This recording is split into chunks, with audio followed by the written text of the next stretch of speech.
عليكم ورحمة الله وبركاته.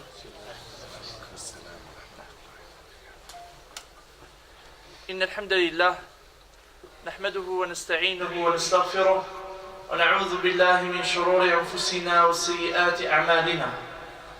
من يهده الله فلا مضل له ومن يضلل فلا هادي له، وأشهد أن لا إله إلا الله وحده لا شريك له، وأشهد أن محمدا عبده ورسوله صفيه من خلقه وخليله، خير نبي اصطفاه ورحمة للعالمين أرسله. يا أيها الذين آمنوا اتقوا الله حق تقاته ولا تموتن إلا وأنتم مسلمون. يا أيها الناس اتقوا ربكم الذي خلقكم من نفس واحدة وخلق منها زوجها وبث منهما رجالا كثيرا ونساء، واتقوا الله الذي تساءلون به والأرحام إن الله كان عليكم رقيبا. يا أيها الذين آمنوا اتقوا الله وقولوا قولا سديدا يصلح لكم أعمالكم ويغفر لكم ذنوبكم، ومن يطع الله ورسوله فقد فاز فوزا عظيما. أما بعد، فإن أصدق الكلام كلام الله، وخير الهدي هدي رسول الله صلى الله عليه وعلى آله وصحبه وسلم، وشر الأمور محدثاتها، وكل محدثة بدعة، وكل بدعة ضلالة، وكل ضلالة في النار. أما بعد، فخير ما نستفتح به من الكلام كلام الله تبارك وتعالى. فيتفضل أخونا الشيخ القارئ المقرئ رضوان بارك الله فيه يتلو علينا من الآيات البينات. أعوذ بالله من الشيطان الرجيم.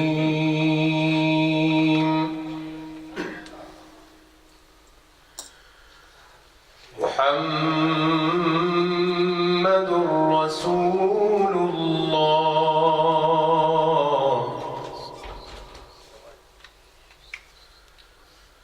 والذين معه أشداء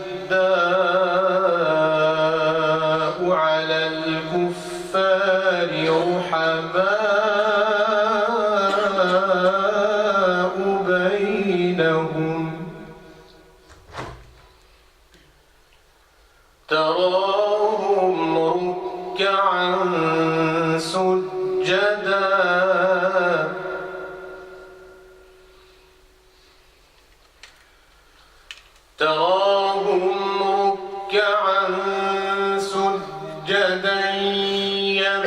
يبتغون فضلا من الله ورضوانا،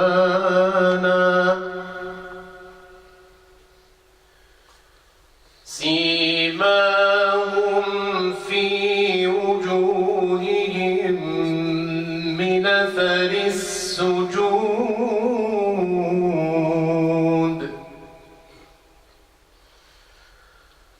ذلك مثلهم في التوراة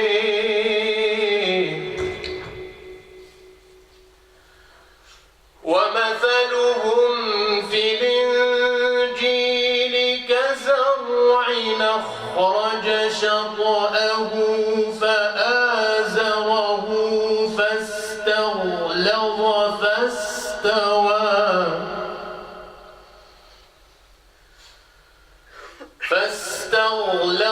فاستوى على سوقه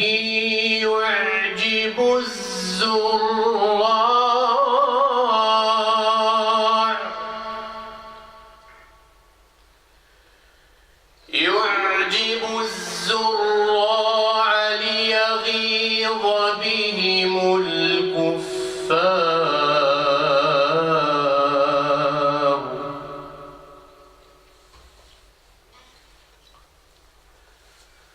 يعجب الزراع ليغيظ بهم الكفار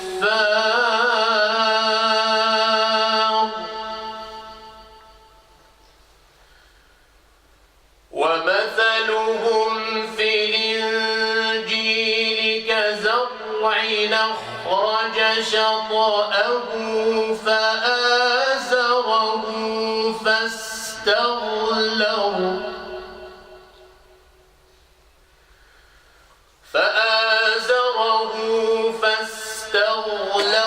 فاستوى على سوقه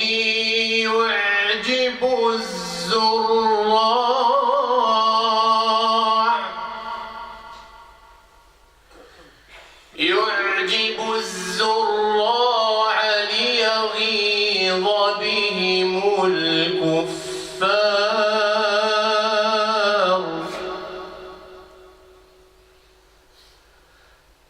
ذلك مثلهم في التوريد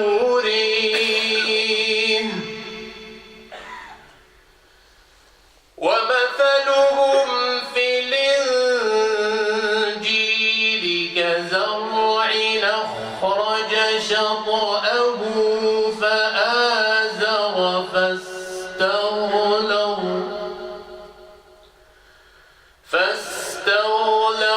فاستوى على سوقه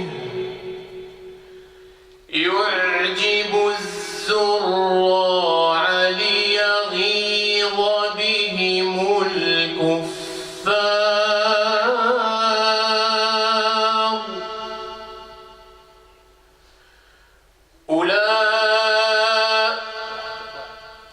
وعد الله الذين آمنوا وعملوا الصالحات منهم مغفرة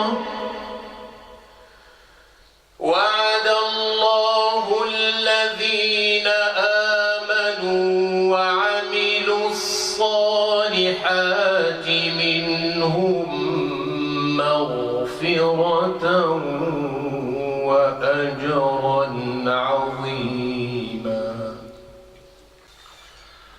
جزاك الله خيرا ونفعني الله وإياكم بالقرآن العظيم وجعلني الله وإياكم من أهل الله وخاصته ممن يرفعون بهذا الكتاب رأسا.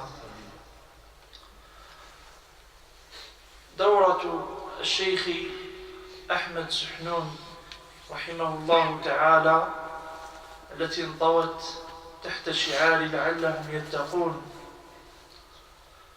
دورة مباركة إن شاء الله تبارك وتعالى، فاتحتها أن جلس هذا المجلس الطيب المبارك في ليلة السبت الشيخ يحيى صالح فحدثنا عن شيخه وشيخ وعلم من أعلام المعمورة الجزائرية، نسأل الله تبارك وتعالى أن يبارك فيها وفي أهلها. ورأينا من خلال سيرته وخطه الواضح أنه ممن يتقي الله فيما نحسب والله عز وجل من فوق 7 سماوات حسيبه. ومما تضمنته المجالس أن الذي يكون كذلك إنما هم العلماء، فناسب أن نتعرف على الله وأنه لا أحق أن يتقى إلا الله، هذا الذي ينبغي أن يكون منا والذي يكون من الله تبارك وتعالى وهو أهل المغفرة تبارك وتعالى. وبعد أن فتحت لنا أقفال في هذا الباب على ما أجراه الله تبارك وتعالى على ألسنة المشايخ الشيخ أبي سفيان عبد السلام بارك الله فيه وأراه الآن في المجلس، وبعده ما أجراه الله تبارك وتعالى على الشيخ سليم حكيم أبي عبد الرحمن، نسأل الله تبارك وتعالى أن يبارك فيه وسائر مشايخ هذه البلاد. ورأينا من حال النبي صلى الله عليه وسلم مع هذا الذي أمر به وكان يأمر به صلى الله عليه وسلم. ورأينا من تأصيل ذكرناه في صدر حديث هو عند الإمام أحمد رحمه الله تعالى أن من أصول التربية بالقدوة، وذلك أن يحيى بن زكريا قبل أن يؤمر بتبليغ ال5 كلمات أمر أن يعمل بهن، ثم أن يأمر بني إسرائيل أن يعملوا بهن. وتعلمون أن مع هداية البيان تأتي المثل وتأتي الأعيان مما يشاهد الناس. لذلك كان من أجمل الدعوات، وهي من كلام رب الأرض والسماوات فيما يعلم عباده: اهدنا الصراط المستقيم. هذه الهداية التي فيها من بيان هذا الصراط ووضوح حاله وكيف هو. قال: اهدنا الصراط المستقيم صراط الذين أنعمت عليهم. وهؤلاء الذين كان عليه الصلاة والسلام وقد خير بين البقاء واللقاء يقول: مع الرفيق الأعلى، مع الرفيق الأعلى. وحتى نكون مرافقين لهؤلاء من النبيين والصالحين والصديقين والصالحين والشهداء، كما قال الله عز وجل: وحسن أولئك رفيقا. يحسن بنا أن نرافقهم في هذه الدنيا حتى نرى من أحوالهم ومن تقواهم ومن إقبالهم على الله تبارك وتعالى. نرافقهم في هذه الحياة الدنيا فلعل الله تبارك وتعالى أن يمن علينا مرافقتهم في تلكم الدار، والله ولي ذلك، وما ذلك على الله بعزيز. لهذا ناسب أن نستضيف الشيخ الطيب المبارك المربي المصلح، وقدمه إن شاء الله تبارك وتعالى في الدعوة إلى الله راسخة ومعلومة عند كثير من الناس، وقد رقي منبر هذا المسجد وجلس مجلسا غير هذا المجلس، ونشكره شكرا جزيلا أن لبى هذه الدعوة، وأن كان بيننا حتى ننهل من علمه ونأخذ من أدبه، والله ولي التوفيق. فنقول له: جزاك الله خيرا على أن لبيت هذه الدعوة، ثم نترك له المجال حتى يجول بنا ويجعلنا نرافق أولئكم الأطهار، أولئكم الأخيار. فليتفضل مشكورا. السلام عليكم. جزا الله خيرا الشيخ سعيد وحفظه الله ووفقه إلى كل خير وجميع المسلمين. كان من هو أفضل منا إذا قيل له أقل مما قيل فينا اليوم كان يتخذ موقفا يعني من المادحين. على كل حال نحن لا نقول هذا الكلام لكي يعتقد فينا غير الذي هو حقيقة والذي نحن عليه.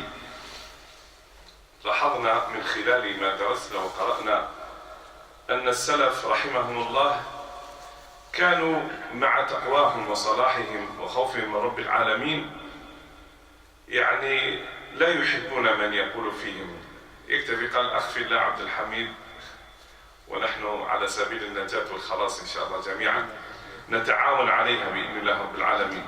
نحن كلنا إمام ومأموم، عالم ومتعلم، نسير في طريق واحد يشجع بعضنا بعضا ويحمس بعضنا بعضا ويطمئن بعضنا بعضا ويؤمل بعضنا بعضا، يعني حتى لا نيأس، حتى لا نفشل، حتى لا نكل ولا نمل. يقول: لا تمل يا أخي، لا تستسلم، بقي القليل، سنصل قريبا، اصبر اثبت حتى نصل بإذن الله. كلنا نتعاون على هذا ولا فضل لأحد على أحد. أحيانا يأتي الخير من إنسان لم يقرأ ولم يكتب ولم يكن له حظ في العلم، ولكن سبحان الله يفتح الله على يديه ما لا يفتحه على من ربما حفظ ما حفظ وجلس ما جلس، وهذا فضل الله يؤتيه من يشاء. فليس العالم ذاك الذي حفظ وجمع، وإنما عالم هو ذلك الذي يخاف الله ويخشى الله ويتقي ويعمل لكي يصل إلى ما يرضي الله سبحانه وتعالى. يحفظ الشيخ الأثر عن ابن المبارك رحمه الله: كان إذا مدح أخذ حفنة من تراب وحثها في وجه المادح ثم يقول اللهم لا تؤاخذني بما يقولون واغفر لي ما لا يعلمون واجعلني خيرا مما يظنون. ثم ينشد قصيدة من عنده يقول: يظنون في خيرا وما بي من خير ولكنني عبد ظلوم كما تدري، سترت عيوبي كلها عن عيونهم وألبستني ثوبا جميلا من الستر، فصاروا يحبوني ولست بالذي يحب ولكن شبهوني بالغير، فلا تفضحني في القيامة بينهم وكن لي يا مولاي في موقف الحشر. وهو من هو رحمه الله؟ عبد الله بن المبارك.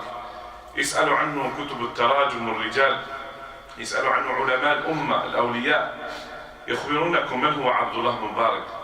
ذلك الذي كان يجاهد سنة ويطلب العلم سنة، وكان لا يترك بابا من أبواب الخير إلا وأتاه، ومع ذلك انظروا إلى موقفه، انظروا إلى موقف من هم أفضل من عبد الله بن المبارك، من الصحابة الذين كانوا يخافون من مثل هذه الأمور. ونحن في زمان ضعيف فيه إيماننا ولسنا كأولئك القوم، فربما كلمة تقضي علينا نهائيا يعني. فنتعاون يعني ونكون كاليدين كما قيل تغسل إحداهما الأخرى. نحن كلنا على سبيل الخلاص والنجاة. وأقول هذا الكلام والله ليس من أجل ما قاله الشيخ حفظه الله، وإنما رأينا أن في زماننا هذا يغلب علينا شيء، وهو المبالغة في وضع الرجال في مواضعهم وفي أماكنهم. يقال فلان ابن القيم، فلان ابن تيمية، فلان الألباني، فلان العقيدة، فلان كذا، وهي مبالغات كثيرة يعني، وربما تردي بالرجل وتودي به إلى الهلاك والعياذ بالله. قال كما قال رسول الله صلى الله عليه وسلم: إنما أنا عبد فقولوا عبد الله ورسوله. وهو مهما يقول الناس في رسول الله لن يبلغوا يعني معشار ما هو عليه الصلاة والسلام، لكن مع ذلك كان يقول: يا أيها الناس قولوا بقولكم أو بعض قولكم ولا يستهوينكم الشيطان، إنما أنا عبد، قولوا عبد الله ورسوله. يعني قال: لا تطروني كما أطرت النصارى عيسى ابن مريم وهو رسول الله. وتربى الصحابة على ذلك وتربى الصالحون على ذلك. فلان ابن فلان، دعاء بالخير أن يغفر الله له ولوالديه، وانتهى الموضوع وفقنا الله وإياكم. يعني هذه فقط يعذرني الشيخ على هذا الأمر. وحديثنا في الحقيقة اليوم كما أشار إليه الشيخ حديث حول تقوى الصحابة رضوان الله عليهم لله رب العالمين. والموضوع قد يظهر للوهلة الأولى وللعنوان يظهر أنه بسيط. وش هو عنوان التقوى في حياة الصحابة؟ التقوى في حياة الصحابة قد يظهر في العنوان أنه بسيط سهل، ولكن حينما تأتي إليه لتجمع مادته وتنظر في مضمون هذا العنوان تجد أنه ليس بالسهل. لا يكفي مجلس واحد، ولا يستطيع من هو مثلي أن يعني يأتي بنواحي بجوانب هذا الموضوع، لأنه فعلا موضوع مهم جدا. وأنا رأيت أن الحديث عن هذا الموضوع سيكون حديث عن أمرين اثنين، عن أمرين اثنين كل واحد منهما خطير، فإذا اجتمع كانت خطورتهما عظيمة جدا. يعني كل واحد منهما عظيم، فإذا اجتمع العظيمان كون عظمة يعني لا مثيل لها. فتتحدث عن التقوى وتتحدث عن الصحابة، ولا يمكن لأهل الإنصاف وأهل العلم أن يفصلوا بينهما، أن يفصلوا بين التقوى وبين ماذا؟ الصحابة. فبينهما امتزاج وشجنة كشجنة الرحم كما جاء في يعني بينهما شجنة واختلاط وامتزاج، لدرجة أنه لا يمكنك أن تفصل بينهما، حيث أصبح إذا ذكر أحدهما ذكر الآخر. إذا قلت الصحابة قلت التقوى، إذا قلت التقوى فإنه يذكر معها الصحابة، لأنهم إن لم يكن الصحابة هم أهل التقوى فلن يكون على وجه الأرض متقي أبدا. إذا لم يكن الصحابة رضوان الله عليهم هم المتقون فلن يكون بعدهم غيرهم متقيا، يعني في هذه الأمة أمة النبي المصطفى محمد صلى الله عليه وآله وسلم. فإذا ذكرت التقوى ذكر معها الصحابة، وإذا ذكر الصحابة ذكرت ولا بد معهم التقوى. وكل من أتى بعدهم من المسلمين فهو عالة عليهم في معرفة التقوى وفي فهمها وفي سبل وطرق الوصول إليها وبلوغها. نعم، ولو رجع الإنسان إلى السنة للكتاب والسنة فإنه ولو استدل بالآيات والأحاديث لا يمكنه أن يستقل بفهم الآيات والأحاديث بعيدا عن فهم الصحابة وعن يعني ما حملوا وتحملوا عن رسول الله صلى الله عليه وآله وسلم. ولكي نعرف إخواني من هم الصحابة وما منزلتهم، نبدأ بذكر أثر رواه الإمام أحمد رحمه الله في مسنده، والإمام الطيالسي أيضا رحمه الله في مسنده، والإمام أبو سعيد بن الأعرابي رحمه الله في معجمه، عن عبد الله بن مسعود رضي الله عنه قال: إن الله نظر في قلوب العباد، إن الله نظر في قلوب العباد فوجد قلب محمد صلى الله عليه وآله وسلم خير قلوب العباد فاصطفاه لنفسه فابتعثه برسالته، ثم نظر في قلوب العباد بعد محمد صلى الله عليه وسلم فوجد أصحابه خير قلوب العباد فجعلهم وزراء نبيه يقاتلون على دينه، فما رآه المسلمون حسنا فهو عند الله حسن، وما رأوه سيئا فهو عند الله سيء. هذا الأثر يوقفنا على أمور مهمة، أن الناس وصلوا إلى مرحلة في الحياة البشرية في حياتهم من يوم أن خلق الله آدم إلى ما قبيل بعثة النبي صلى الله عليه وسلم، وصلت البشرية إلى درجة استحقت معها المقت من الله، استحقت معها المقت من الله، كما في الحديث إن الله نظر إلى أهل الأرض فمقتهم عربهم وعجمهم إلا بقايا من أهل الكتاب، أبغضهم الله ومقتهم بمعنى أبغضهم بغضا شديدا لما وصلوا إليه من الانحراف عن الطريق الذي شرعه الله وخلقه الله لعباده وأمرهم باتباعه وسلوكه، ولكن الناس تركوا ما كان عليه الأنبياء والمرسلون وخرجوا إلى بدع وحوادث وأسماء سموها هم وآباؤهم ما أنزل الله بها من سلطان، فاستحقوا بسبب ذلك المقت من الله سبحانه وتعالى. اطلع الله في قلوب عباده في ذلك الزمان فلم يجد قلبا يصلح لتحمل الرسالة وأداء الأمانة إلا قلب نبينا محمد صلى الله عليه وسلم، فاجتباه الله واصطفاه وبعثه الله سبحانه وتعالى برسالته وحمله أمانة التبليغ والدعوة إلى الله سبحانه وتعالى. ونحن نشهد أن نبينا عليه الصلاة والسلام قام بذلك أحسن القيام وأدى ذلك على الوجه التمام، فصلى الله عليه وعلى آله وصحبه سلاما وصلاة وتسليما تامين إلى ما يشاء الله سبحانه وتعالى.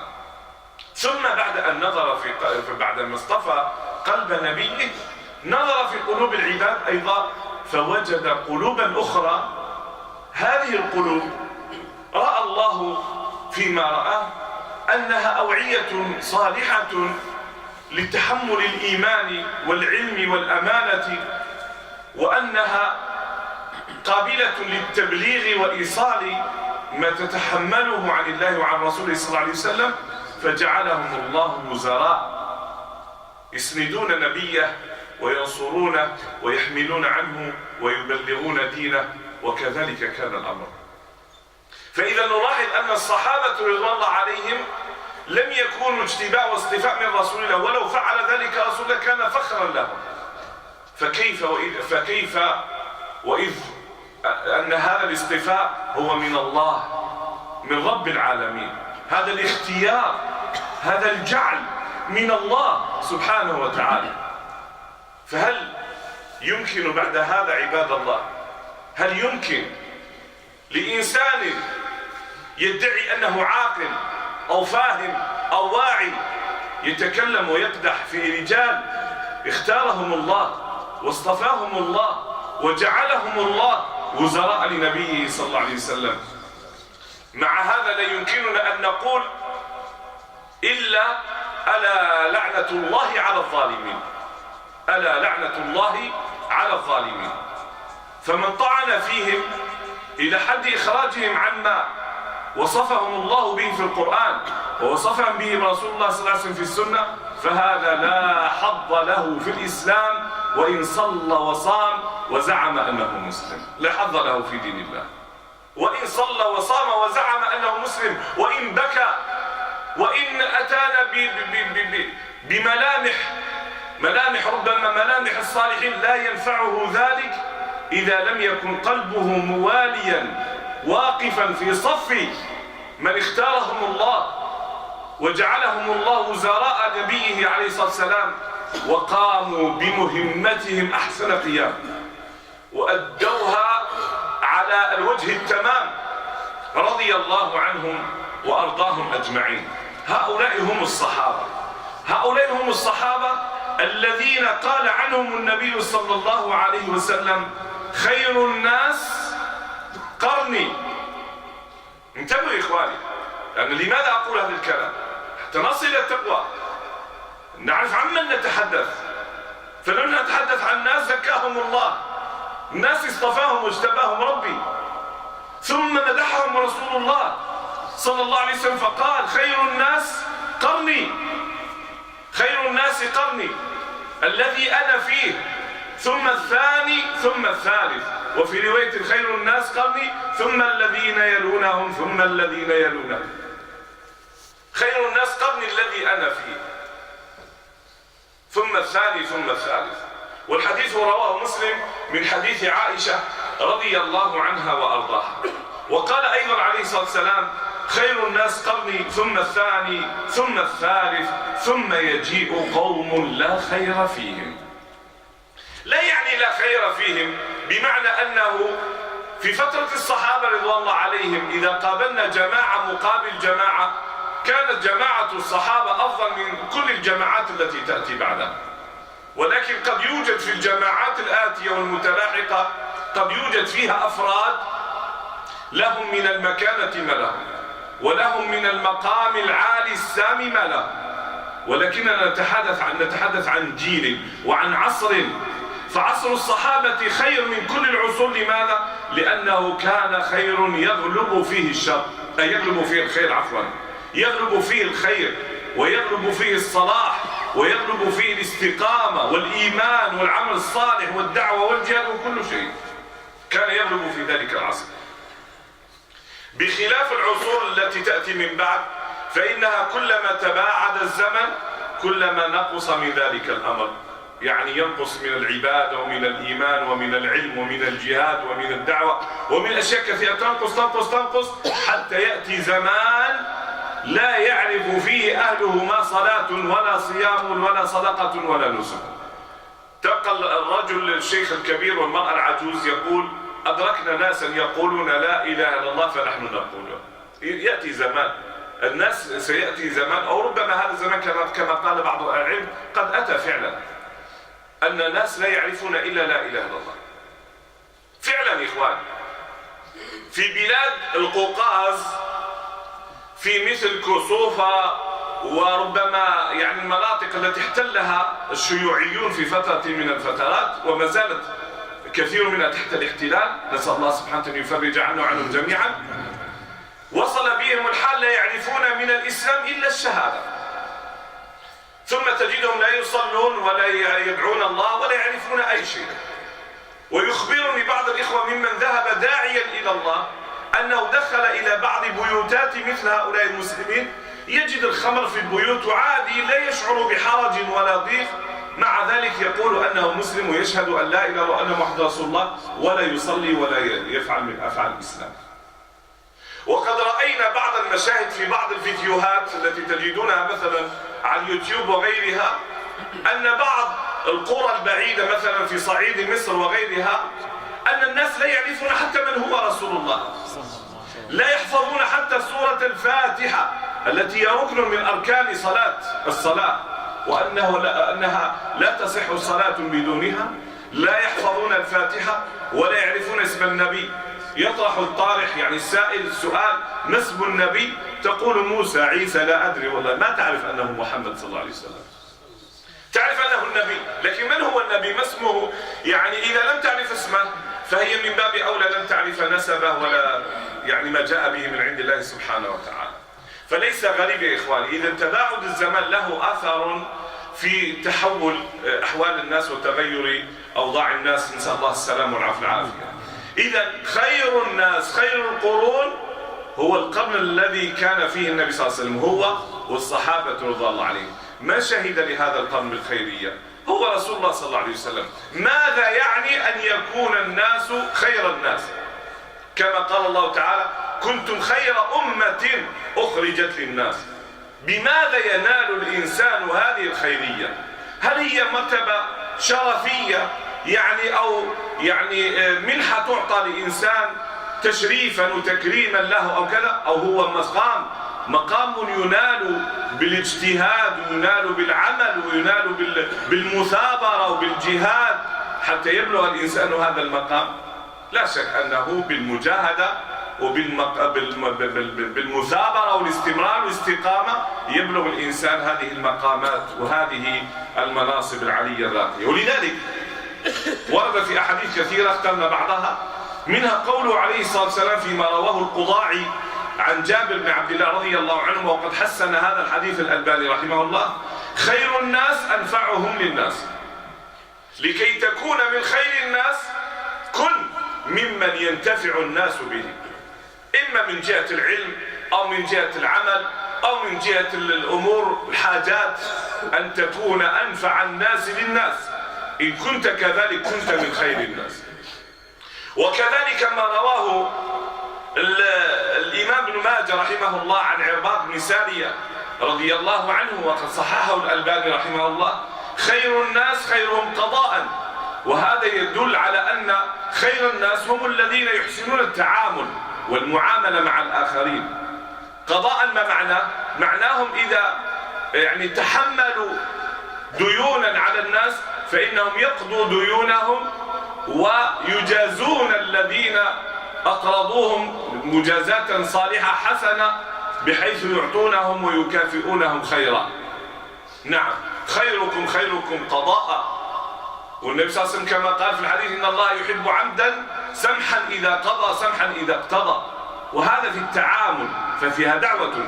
فخير الناس إذن هو الذي يحسن التعامل مع الآخرين، وهو الذي لا ينسى إحسان من أحسن إليه، بل يجازيه على إحسانه إحسانا وزيادة. فخير الناس أحسنهم أو خيرهم قضاء. وقد ورد أيضا عنه عليه الصلاة والسلام: خير الناس أحسنهم خلقا. والدين يدعو الناس إلى الأخلاق وإلى المعاملات الحسنة الطيبة، فخير الناس أحسنهم خلقا. وورد أيضا عنه عليه الصلاة والسلام: خير الناس ذو القلب المخموم واللسان الصادق. قيل: ما القلب المخموم؟ قال: هو التقي النقي الذي لا إثم فيه ولا بغي ولا حسد. قيل: فمن على أثره؟ قال: الذي يشنأ الدنيا ويحب الآخرة. قيل: فمن على أثره؟ قال: المؤمن في خلق حسن. والحديث رواه ابن ماجه من حديث عبد الله بن عمرو بن العاص رضي الله عنهما، وقد صححه الألباني رحمه الله. إذن خير الناس ذو القلب المخموم. ما معنى القلب المخموم؟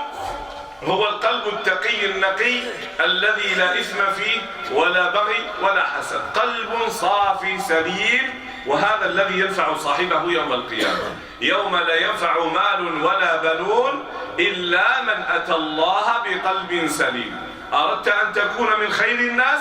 صفي قلبك، نقي قلبك، املأ قلبك تقوى الله، املأ قلبك حب المؤمنين، أبعد الحسد والبغي من قلبك عن المؤمنين والمسلمين. لا حسد ولا بغي ولا ظلم ولا حقد.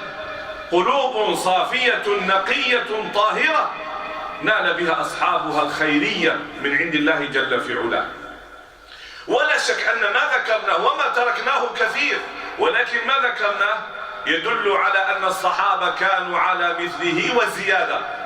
الصحابة رضي الله عليهم كانوا على مثل ما ذكرنا وأكثر من ذلك، لذلك كانوا خير القرون كما قال عليه الصلاة والسلام.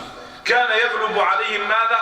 حسن المعاملة، كان يغلب عليهم الأخلاق الحسنة، كان يغلب عليهم نفعهم للآخرين، كان يغلب عليهم نقاوة القلب، لا بغض لا حسد لا بغي، كان عندهم النقاوة، كانت عندهم التقوى، كان يغلب كل ذلك على الصحابة، وكان فيهم أكثر مما ذكرنا. وكان خير الخير وتاج الخير الصديق رضي الله عنه وأرضاه، وهو أفضل خلق الله بعد نبينا محمد صلى الله عليه وسلم في هذه الأمة.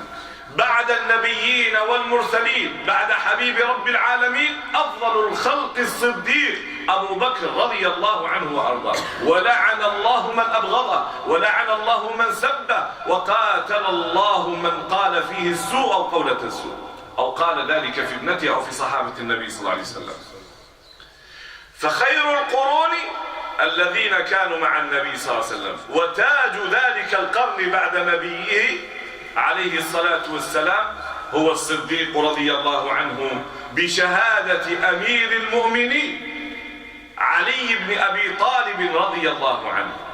فقد جاء في حديث عبد الله بن سلمة قال: سمعت عليا يقول: خير الناس بعد رسول الله صلى الله عليه وسلم أبو بكر، وخير الناس بعد أبي بكر عمر.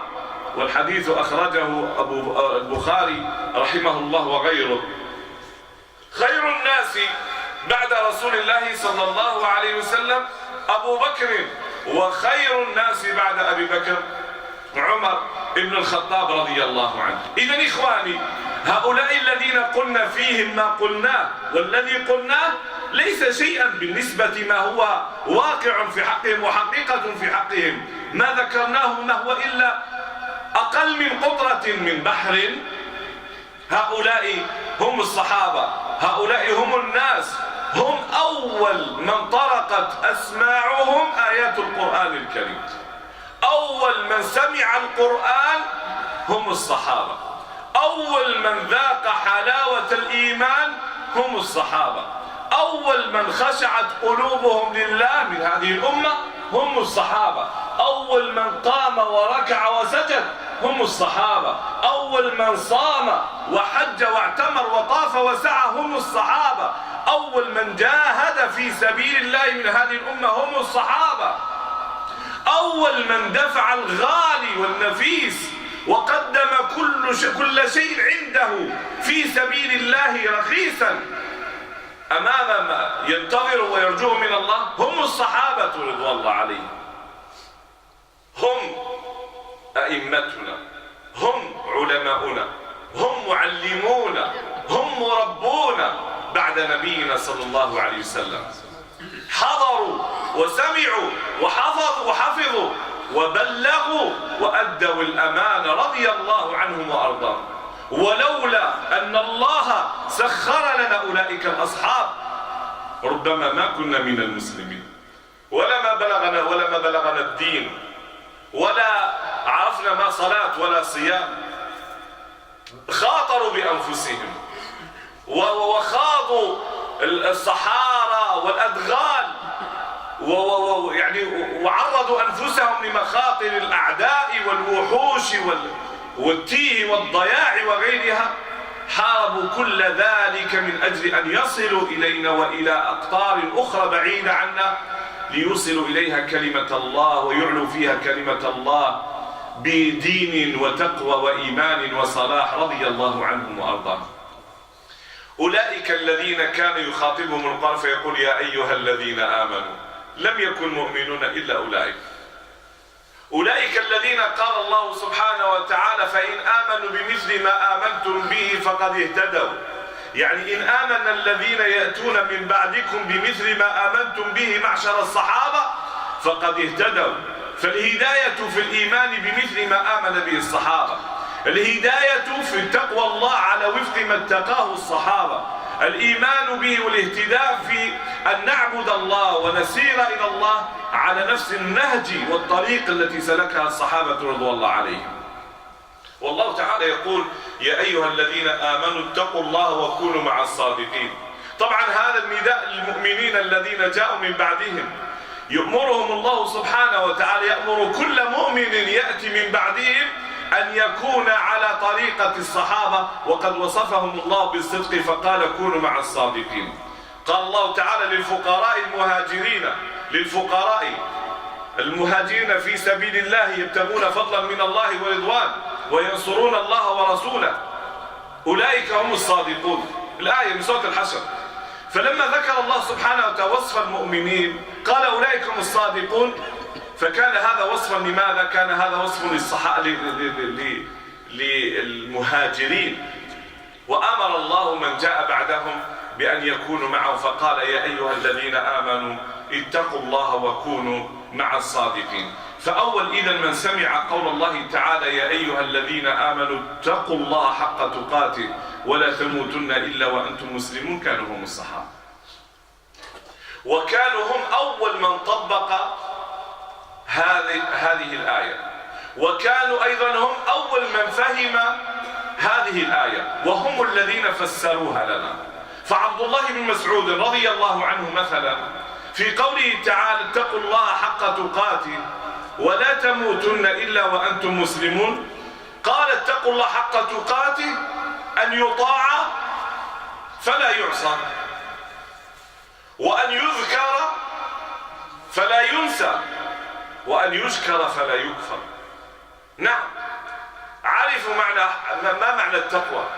ليس معنى التقوى ما ضل فيه أقوام وظنوا أن التقوى هي أن يتغيب أو يختفي الإنسان في زوايا أو في قلب الغابات بعيدا عن الناس ويسبح ويحمد ويذكر الله. ليست هذه التقوى. فالصحابة رضوان الله عليهم مع نبيهم كانوا هم سادات المتقين، مع ذلك عاشوا وسط الناس وأعمروا الدنيا. كان فيهم التجار، وكان فيهم الصناع، وكان فيهم الزراع، وكان فيهم العلماء والمعلمون. لم يختفوا عن الناس ولم يغيبوا عن الناس، بل خالطوا الناس ودعوا الناس وعلموا الناس وصبروا على أذى الناس. هؤلاء هم الصحابة. فإذا فعل الذين جاءوا من بعدهم واختفوا عن الناس وبعدوا عن الناس ودخلوا في زوايا وأماكن بعيدة بزعمهم أنهم يتقربون إلى الله ويختلون بالله، فهؤلاء على غير سبيل، ونهجهم نهج مردود، لأنه على خلاف نهج النبي وأصحابه رضي الله عنهم أجمعين. إذن حقيقة التقوى، حق التقوى أن يطاع الله فلا يعصى، وذلك لا يكون إلا بأداء أوامره واجتناب النواهي. والصحابة رضوان الله عليهم قاموا بما أوجب الله عليهم، ولم يكن عند الصحابة تفريق بين واجب ومستحب ومندوب ومباح وغيره. كان الصحابة عندهم مصطلح واحد فقط. المصطلح الذي كان عند الصحابة هو مصطلح الدين فقط. لم يكونوا يعرفون الأصول التي نعرفها، لم يكونوا يقسمون الأحكام إلى أحكام تكليفية ووضعية، وبعدين تقسيم الأحكام التكليفية إلى أقسام، والوضعية إلى أقسام، وتعريف كل قسم وإنزال الأمثلة وضرب الأمثلة. لا أبدا، كان عندهم شيء واحد وهو الدين، وقد عظموا دين الله. لم ينظروا إلى الأعمال والأقوال، وإنما نظروا إلى مصادر هذه الأمور، رأوها من الله فعظموها تعظيما لله رب العالمين، وهابوها هيبة من الله، واتقوها تقوى اتقاء لله رب العالمين. كذلك كان الصحابة رضوان الله عليهم قاموا بما أوجبه الله عليهم، ولم يعجزوا عن شيء.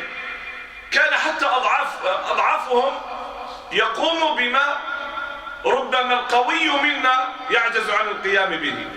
الرجل الأعمى يأتي إلى النبي صلى الله عليه وسلم: إني رجل أعمى وليس لي من يقودني إلى المسجد، وبيني وبين المسجد واد أو نهر، هل يعني آتي أو هل يجوز لي أن أصلي في البيت؟ تسمع النداء؟ يقول أسمع النداء، إذا لبي ويحضر. لم يكن لهم الخيرة من أمرهم، كان إذا أتاهم الأمر من ربهم سبحانه وتعالى قالوا سمعنا وأطعنا غفرانك ربنا وإليك المصير. كانوا يسابقون ويسارعون في الخيرات، إذا أن يطاع فلا يعصى. لم يكونوا رضوان الله عليهم يعصون الله سبحانه وتعالى إلا من وقع في ذلك خطأ، وكل بني آدم خطاء ولا نعتقد العصمة فيهم، ولكن كان يغلب عليهم ماذا؟ كان يغلب عليهم الخير والاستقامة والطاعة والبعد عن المعصية، ولم يكن حالهم كحالنا في هذا الزمان إلى الله المشتكى. وأن يذكر فلا ينسى، لم يكن الله ليغيب عن أذهانهم. ينامون آخر ما يكون في ذهنهم ذكر الله، يستيقظون أول ما يذكرون عند استيقاظهم هو الله سبحانه وتعالى. يعيشون في النهار في تجاراتهم في أعمالهم مع الله سبحانه وتعالى. كان الله حاضرا في قلوبهم، لم يغب الله سبحانه وتعالى عنهم أبدا في حياتهم حتى لقوه سبحانه وتعالى. نعم، وأن يشكر فلا يكفر، وكانوا أيضا من الشاكرين، ويوجد في سيرتهم وفي حياتهم ما يدل على شكرهم لله رب العالمين. وأكبر نعمة شكروا الله عليها أن أنقذهم من الشرك ومن الضلال وهداهم إلى الإيمان والتوحيد وطاعة الله رب العالمين. وورد أيضا عن صحابة آخرين تعريفات أخرى في قوله تعالى اتقوا الله حق تقاته، منها قول ابن عباس يعني لما قال أنها لم تنسخ، لأن بعض العلماء قالوا أو ذهبوا إلى أن قوله تعالى يا أيها الذين آمنوا اتقوا الله حق تقاته، قالوا هذه الآية منسوخة بقوله تعالى فاتقوا الله ما استطعتم، قالوا هذه نسخت هذه. فقال ابن عباس إنها لم تنسخ، ولكن حق تقاته أن يجاهدوا في سبيله حق جهاده، ولا تأخذهم في الله لومة لائم، ويقوموا بالقسط ولو على أنفسهم وآبائهم وأبنائهم. نعم، لم يكونوا في ذلك يحاب أحدا، لا أبا ولا ابنا ولا جارا ولا قريبا، كان الله أحب إليهم من كل شيء، الحق أحب إليهم من كل حبيب، وإذا تعارض أحبابهم مع الحق قدموا الحق على سائر الأحباب، ولم يرغبوا في غيره يعني ولم يطلبوا غيره بديلا. وعن أنس رضي الله عنه قال لا يتقي العبد الله حتى أو حق تقاته حتى يخزن لسانه. طبعا هذا اللسان مشكل، نعم مشكل نقع فيه كثيرا نحن ولا نعتني به ولا نبالي، وكان العلماء يجعلونه من أبرز العلامات والميزات التي يتميز بها المتقي على غيره. فتجد أهل التقوى هم الذين يمسكون لسانهم، ومع قلة كلامهم مع ذلك يخافون منه ويخافون من اللسان، وهم تقريبا لا يكادون يتكلمون، مع ذلك يخافون. ونحن في زماننا لا نكاد نسكت، ومع ذلك تجدنا مطمئنين لا نبالي من هذا. حتى كانوا يقولون قديما رحمهم الله والله ما عقل دينه من لم يحفظ لسانه، والله ما عقل دينه من لم يحفظ لسانه. يعني نحن متى سكتنا؟ ربما سكتنا في هذا لكن طول النهار ونحن نتحدث، وتحدثنا في كل شيء، تحدثنا في الأمور التجارية والاقتصادية والسياسية والحربية والرياضية والاجتماعية والعلمية والسوفيج وغيرها من الأمور. المهم ما تركنا مجالا من المجالات إلا وأطلقنا اللسان فيه، وإلى الله سبحانه وتعالى المشتكى. ثم بعد ذلك تجدنا مطمئنين، تجدنا ماذا؟ مرتاحين، هذه البال وكأننا لم نفعل شيء. والصحابة رضي الله عليهم، نأخذ مثال أبا بكر الصديق. أبو بكر الصديق دخل عليه عمر فوجده آخلا بلسانه وهو يجذب لسانه ويبكي، فقال له عمر لما رآه مه يا أمير المؤمنين، يعني ما الذي تفعل؟ كف عن هذا، مه يا أمير المؤمنين. فقال له عمر، أبو بكر يقول لعمر: يا عمر إن لساني هذا أوردني الموارد. الله أكبر. أبو بكر الصديق، ماذا كان أبو بكر الصديق يقول؟ ما هو الخوض الذي كان يخوض فيه أبو بكر؟ لأن في ناس يؤخذون بخوضهم كما قال تعالى: وكنا نخوض مع الخائضين. لا نبالي، نتحدث في كل شيء ولا نراقب، لا نراقب. ولذلك كانوا يخافون من اللسان، وهم الذين لم يكونوا يتكلمون، هم الذين كانوا يستجيبون لقول عليه الصلاة والسلام: من كان يؤمن بالله واليوم الآخر فليقل خيرا أو ليصمت. فكانوا إما أن يقولوا خيرا أو يصمت. نعم، قال: إن لساني هذا أوردني الموارد. ثم روى له أنه سمع النبي صلى الله عليه وسلم قال: رب كلمة ينطق بها ابن آدم دون أن يلقي لها بال. لاحظ الآن، لاحظ، دون أن يلقي لها بال، يعني كلام الذي لا يبالي به الإنسان. يقول كلمة ما على بالوش وش دارت هذيك الكلمة، ممكن دمرت أسرة، ممكن دمرت مجتمعا، ممكن دمرت عقيدة شخص، ممكن دمرت أخلاقه. نعم، كلمة قلتها ممكن تقول من قصة، لكن هذاك الإنسان زرعتها له في باله خلاص، وراح وفسد قلبه وفسد أخلاقه وضاع الإنسان بسبب كلمة قلتها أنت دون أن تبالي. وربما أسرة تفرقت بسبب كلمة قلتها أنت دون أن تبالي. رب كلمة ينطق بها ابن آدم دون أن يلقي لها بال فتهوي به في نار جهنم 70 خريفا، أو كما قال عليه الصلاة والسلام. نعم، رب كلمة، أو في الحديث قال: رب كلمة ينطق بها ابن آدم دون أن يلقي لها بال فتكون في سخط الله فيحل الله عليه بها سخطه إلى يوم القيامة. وربما احنا رانا منهم يا إخواني، وربما احنا رانا منهم، ربما قلنا كلام ما جبنالوش خبر وراه يعني أوقع علينا وجلب لنا سخط الله ونحن لا ندري. ولذلك علينا أن نستغفر الله ونتوب إليه ونراقب ألسنتنا.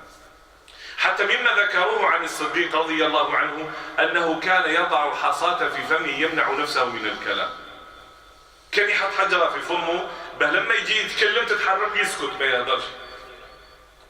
نعم، وكانوا يخافون من لسانهم، وكانوا يخافون من أعمالهم وأفعالهم خوفا من الله، مراقبة لأمر الله سبحانه وتعالى. ولذلك كانوا يتعجبون من الذين جاءوا من بعدهم كيف أنهم يستهينون بأمور كانت في عهدهم هم من العظائم، من الموبقات. كما قال أنس رضي الله عنه: إنكم لتعملون أعمالا هي في أعينكم أدق من الشعر، كنا نعدها في عهد رسول الله صلى الله عليه وسلم من الموبقات، من المهلكات، ونحن الآن نتصرف وكأنها لا شيء، وكأننا لم نفعل شيء، ونذهب إلى فراشنا وننام وقد خربنا الدنيا ونحن مطمئنون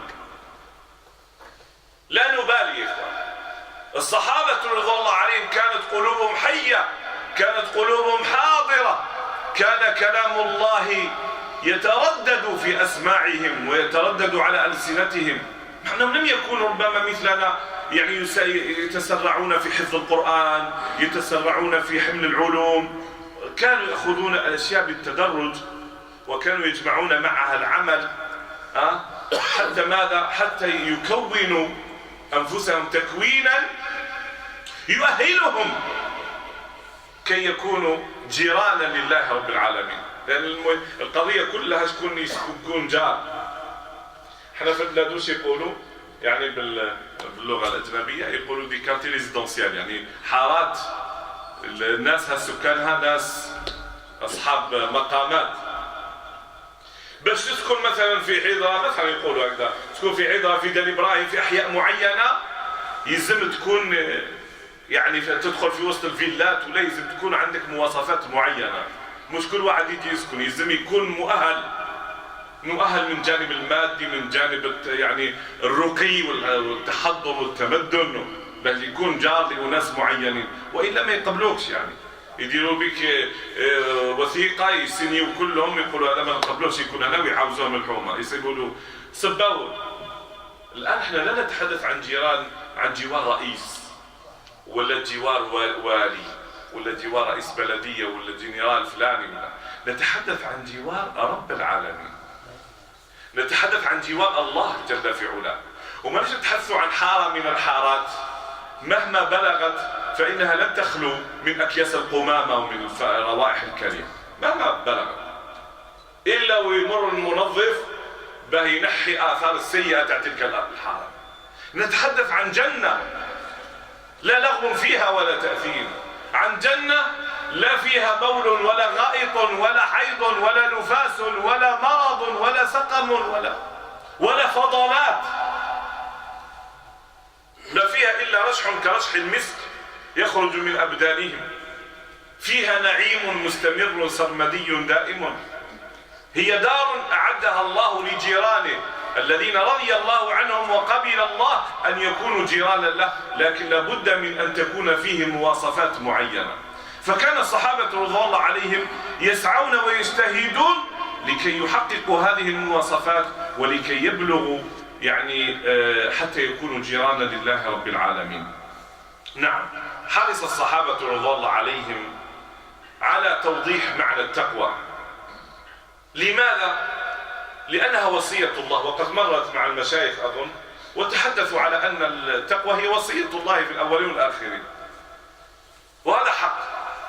في القرآن الكريم يخبرنا الله ولقد وصينا الذين أوتوا الكتاب من قبلكم وإياكم أن اتقوا الله.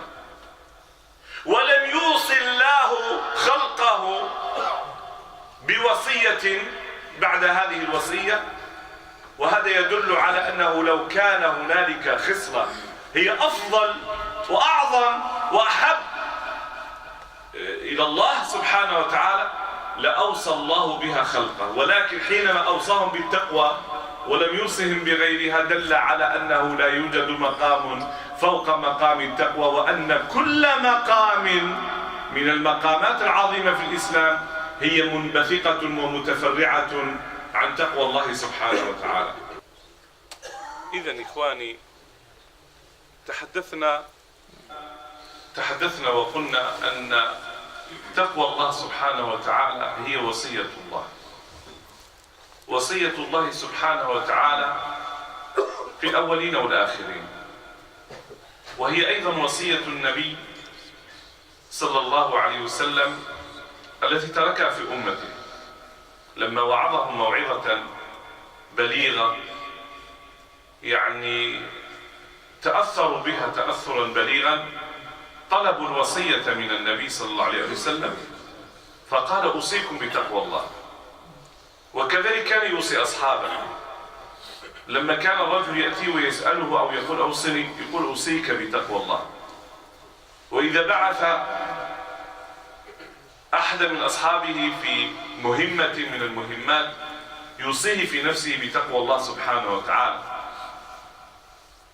والأحاديث في هذا الباب كثيرة، كانت من أهم الوصايا التي كان يوصي بها النبي صلى الله عليه وسلم أصحابه هي تقوى الله سبحانه وتعالى. حرص القرآن، حرص السنة، حرص النبي صلى الله عليه وسلم على تقوى الله جعل الصحابة رضي الله عليهم يحرصون عليه، لا مجرد معرفة وثقافة وإنما حياة، عاشوا بتقوى الله سبحانه وتعالى. فإذا جئت إلى معتقدهم وعقيدتهم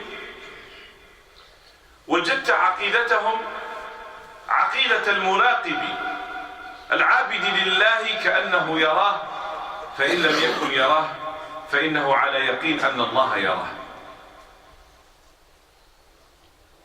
كانوا على يقين أنه ما أصابهم لم يكن ليخطئهم، وأن ما أخطأهم لم يكن ليصيبهم، على يقين، لدرجة أنهم كانوا يخوضون المخاطر ويقتحمون على الأهوال، لم يكن يردهم شيء من الخوف أو الفزع، وإنما كانوا يقدمون إقدام من يعلم أن روحه وحياته ليست بيد أحد من البشر، وإنما بيد الله الواحد الأحد. إن شاء الله أن يقبض روحه قبضها، وإن شاء الله سبحانه وتعالى أن يبقيه أبقاه، ولو سقطت عليه جميع أسلحة العالم. كانوا في هذا الحال، حتى يقول القائل منهم: لقد استبطأت أستبقي الحياة فلم أجد لنفسي حياة مثل أن أتقدم، فليست على أعقابنا تدمى كلومنا، ولكن على أعقاب تقطر الدم. نعم، وكان من وصايا أبي بكر الصديق لخالد بن الوليد: احرص على الموت توهب لك الحياة. احرص على الموت توهب لك الحياة. كم من إنسان مات في فراشه، وكم من غاز حامل خائض للميدان رجع سالما معافى غانما إلى أهله.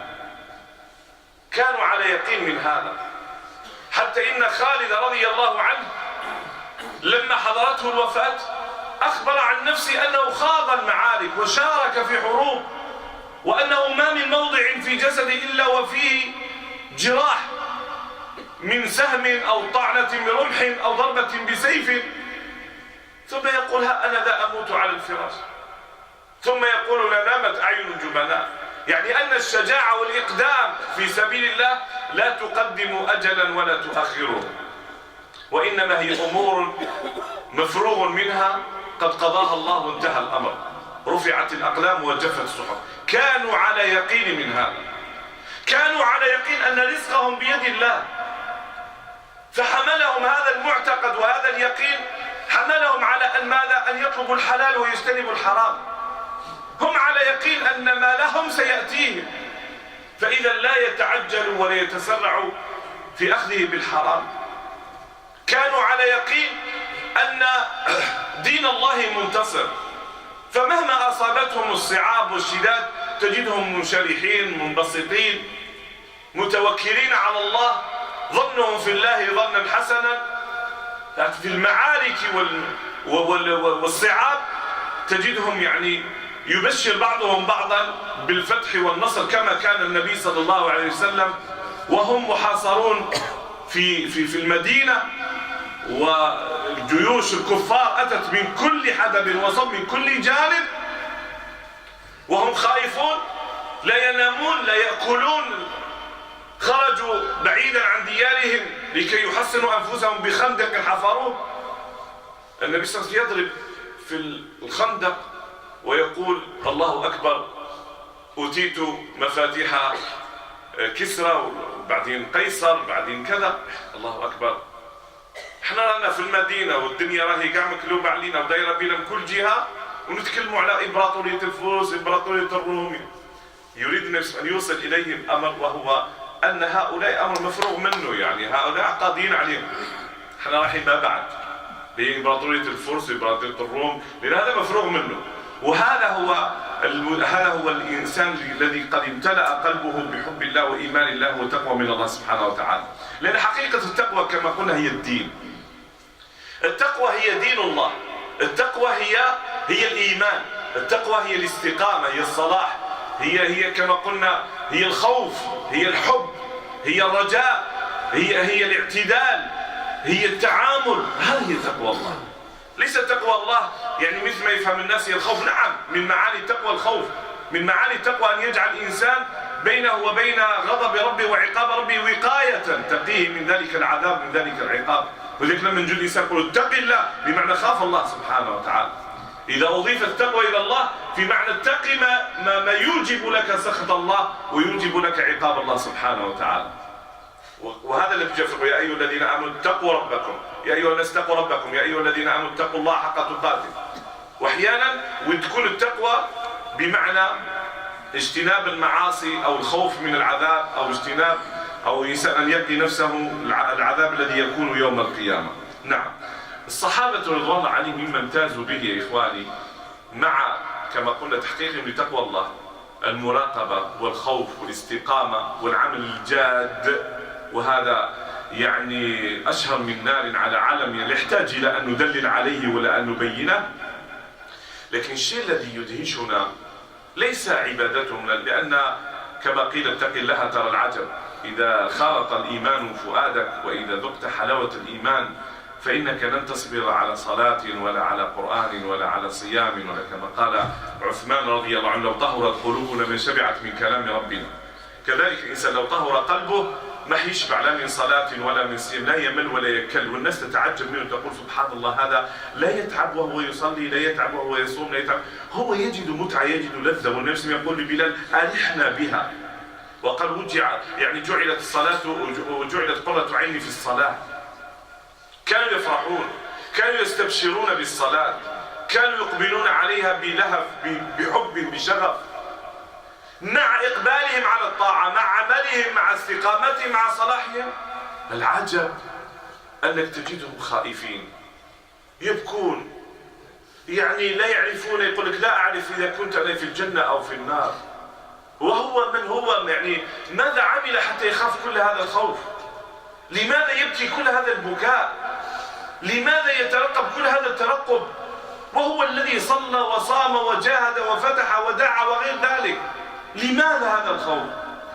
تجد مثلا من ضمن النقولات عائشة رضي الله عنها مثلا، فتاة ولدت ولم تعرف غير الإسلام دينا، تزوجت خير البشر وهو النبي صلى الله عليه وسلم، تربت في بيته، تربت في بيت يشع بالإيمان والعبادة والصلاح، وكان النبي يوقظها للعبادة ويعلمها ذلك حتى أصبحت من العالمات وكانت من العابدات الزاهدات، وعاشت بعد النبي صلى الله عليه وسلم سنوات في صلاح واستقامة. مع ذلك تقول: يا ليتني كنت ورقة من هذه الشجرة. يا ليتها كانت ورقة. لماذا؟ ما الذي حملها على هذا التمني؟ حملها عليه خوف لقاء الله، وأن يوقفها الله، وأن يسألها الله، وأن يحاسبها الله على ما قدمت. وماذا فعلت؟ كانت تشاهد المسلسلات، كانت تخرج إلى الأسواق، كانت خراجة ولاجة، يعني تحضر الأعراس المختلطة مع هذا. كانت هكذا عائشة. لماذا قالت: يا ليتني كنت ورقة؟ لماذا مثلا أبو عبيدة بن الجراح يقول: وددت أني كنت كبشا فيذبحني أهلي فيأكلون لحمي ويحسون مرقي؟ لماذا تمنى أن يكون طعاما يأكله أهله وانتهى أمره؟ لماذا؟ أبو عبيدة بن الجراح الذي وصفه النبي صلى الله عليه وسلم بالأمانة، وهذا وصف جميل، وصف يعني يرفع مقامه والمفروض أن يطمئن قلبه، لكن انظروا يقول: يا ليتني كنت كبشا يأكل أهلي لحمي ويشربون أو يحسون مرق. عمران بن الحسين يقول: وددت أني رماد تسفيني الريح. رماد تذروه الرياح وتبعثره ولا يقف بين يدي الله ويسأل الله سبحانه وتعالى. ماذا فعل هؤلاء؟ عجيب والله، عجيب أمرهم. ماذا فعلوا؟ ما هي الجرائم التي وقعوا فيها؟ قيس، يعني عن قيس قال: بكى ابن رواحة رضي الله عنه وبكت امرأته، فقال لها: ما لك؟ قالت: بكيت لبكائك، رأيتك تبكي فبكيت. فقال: إني قد علمت أني وارد النار وما أدري أناج منها أم لا. يشير إلى قول الله تعالى: وإن منكم إلا واردها كان على ربك حتما مقضيا. وإن منكم، ما من أحد إلا وسيرد على النار، جسر مضروب على ظهر جهنم يعبر عليه الجميع بلا استثناء. وإن منكم إلا واردها. كانوا يخافون من هذا. الحسن البصري رحمه الله يمر على فتية فيجدهم يتضاحكون ويلعبون. نحن الآن لاحظ، لا صلاة، لا عبادة، يعني لا مبالاة، وزد أضف إلى ذلك المعاصي من غناء وعري ومعاكسات وفساد وحكايات. مع ذلك لا نبالي. يمر على فتية يتضاحكون، يقول: هل نبئتم أنكم واردون؟ جاءكم الخبر أنكم واردون على جهنم وإن منكم إلا واردها؟ قالوا: نعم. قال: هل نبئتم أنكم صادرون، يعني خارجون منها؟ قالوا: لا. قال: ففيما الضحك إذن؟ على ضحكة الضحك. هذا حال الصحابة. كان يبكي فتبكي زوجه. لماذا؟ لأنه سمع قول الله تعالى: وإن منكم إلا واردها ولا يدري هل هو ناج أو لا. وماذا فعل حتى لا ينجو من النار؟ نعم، مرض عبد الله بن مسعود رضي الله عنه، فعاده عثمان بن عفان وقال: ما تشتكي؟ قال: ذنوبي. ماذا عمل؟ كان يذهب إلى البنوك الربوية ويتعامل بالربا والرشوة والقهوة وحقه وتشيبا وغير ذلك من الأمور. كان هكذا كان حياة عبد الله بن مسعود. أي ذنوب كان يخاف؟ كان يتعاطى المخدرات ويبلع الحبوب المهلوسة ويفعل من أمور هذا كان هكذا ابن مسعود. يسأله عثمان: مما تشتكي؟ قال: ذنوبي. نعم، ويمكن ما من واحد فينا إلا وله ذنوب، لكن ما هي تلك الذنوب؟ وهم لم يكونوا يستصغروا ذنوبهم، كانوا لا ينظرون إلى صغر الذنب، ولكن كانوا ينظرون إلى عظمة من عصي، والله عندهم يعني عظيم، فكانوا يخافون. قال: ذنوبي. قال: فما تشتهي؟ قال: رحمة ربي. قال: ألا آمر لك بطبيب؟ قال: الطبيب أمرضني. يعني به ذلك الله سبحانه وتعالى. قال: ألا أمر لك بعطاء؟ قال: لا حاجة لي فيه. نعم، لاحظوا سفيان رحمه الله الثوري يقص لنا ويخبرنا عن الحسن أو علي بن الحسين، يقول أنه لما أحرم، يعني في الإحرام في العمرة أو الحج، قال في الحج قال: فلما أحرم اصفر وانتفض، يعني أخذته رعدة ولم يستطع أن يلبي، ما استطاع أن يقول لبيك الله. فقيل له: ألا تلبي؟ قال: أخشى أن أقول لبيك فيقول لي لا لبيك. أخشى أن أقول لبيك فيقول لي لا لبيك. يقول: فلما لبى غشي عليه وسقط من راحلته، انصرع غم، قال لبيك فقط. نحن نقبل على الصلاة وعلى الصيام، وصلناش عام رمضان، وصليناش عام الصلاة، وحضرناش عام الجمعة، وش عام التراويح، وسمعنا والماعظ والدروس. نسأل الله السلامة والعافية. لذلك انظروا يعني بين حالهم وحالنا، هؤلاء هم أهل التقوى الذين. ولما قرأت عائشة رضي الله عنها قول الله تعالى: الذين يؤتون ما آتوا وقلوبهم وجلة أنهم إلى ربهم راجعون، تسأل النبي صلى الله عليه وسلم: هو الرجل يزني ويسرق ويشرب الخمر ويخاف أن يحاسبه الله ويعذبه الله؟ قال: لا يا ابنة الصديق، لا ما هذا هو الرجل يصلي ويصوم ويتصدق ويخشى أن لا يتقبل الله منه. الذين يؤتون ما آتوا من ماذا؟ من الصالحات، من العبادات، من الخيرات، مع ذلك يخافون أن ماذا؟ ألا يتقبل الله منهم. نعم، فضال بن عبيد قال: لئن أعلم أن الله تقبل مني مثقال حبة أحب إلي من الدنيا وما فيها، لأنه تعالى يقول: إنما يتقبل الله من المتقين. نعم، إنما يتقبل الله من المتقين. وكذلك كان ابن عمر يقول: لئن يتقبل الله لي صلاة واحدة خير لي من الدنيا وما فيها، ثم يتلو هذه الآية: إنما يتقبل الله من المتقين. وهكذا تجد أبا هريرة يبكي، وتجد حذيفة بن اليمن يبكي، وتجد عمر بن الخطاب يبكي، يدخل إلى حديقة إلى بستان فيقول: بخن عمر الخطاب أمير المؤمنين، والله يا عمر لتتقين الله أو ليعذبنك عذابا لا يعذب أحد. ماذا فعل عمر؟ ماذا فعل أبو بكر؟ ماذا فعل أبو هريرة؟ يبكي يقول: ألا تعلم أن ما عند الله خير؟ يقول: والله لا أبكي لأني لا أعلم أن ما عند الله خير، ولكن أبكي لأني لا أدري أن يساق بي إلى الجنة من النار. ما هي الجرائم التي فعلوها؟ ما هي الذنوب التي وقعوا فيها عباد الله؟ هذه التقوى، تقوى الله، خوف الله، مراقبة الله، رجاء الله، هو الذي حملهم على هذا، هو اللي خلاهم يوصلوا هذا الموصل ويوصلوا هذا المقام العالي. نعم عباد الله، مع كل ما قاموا به وعملوا به. علي بن أبي طالب رضي الله عنه إذا قام يتوضأ للصلاة يحمر تارة ويصفر أخرى، فيقال له: ما لك؟ تشتكي من شيء؟ يقول: إني مقبل على أمانة عرضت على السماوات والأرض فأبين أن يحملنها وأشفقن منها وحملتها أنا، فلا أدري أوفق فيها أم لا أوفق؟ أحسن فيها أم أسيء؟ لا أدري. يعني أحسن فيها أم أسيء؟ إنا عرضنا الأمانة على السماوات والأرض والجبال فأبين أن يحملنها وأشفقن منها وحملها الإنسان إنه كان ظلوما جهولا. يقول وهو مقبل على الصلاة ونحن الله أكبر صلي خلاص كما قال الناس بكري صلاة بميشة تحت عريشة وانتهى الموضوع. لكن هو يحمر ويصفر، ما باله؟ قال إني مقبل على أمانة عرضت على السماوات والأرض فأبين أن يحملنها وأشفقن منها. يا إخواني أقول إن الموضوع والله يعني في الأول قلت لكم موضوع إذا تحدثنا عن التقوى وحدها وتحدثنا عن الصحابة وحدها إلا وكان كل موضوع لحد ذاته عظيم، فكيف إذا جمعنا الحديث عن تقوى الصحابة لله رب العالمين يكون هذا أعظم.